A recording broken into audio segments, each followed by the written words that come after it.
Josie, this skinny, successful woman that you admire so much, she cheated on me, she lied to me, and then she took half my life savings. I gained 95 pounds in 1 year after she left me. At my lowest point, I told my brother that I was committing suicide, even though that wasn't true, because I wanted him to be as scared and lonely as I was. That's a lie. I did consider suicide. A lot. When I would get drunk, alone, and disgust myself.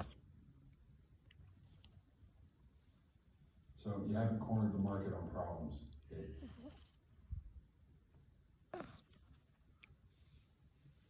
I'm really sorry.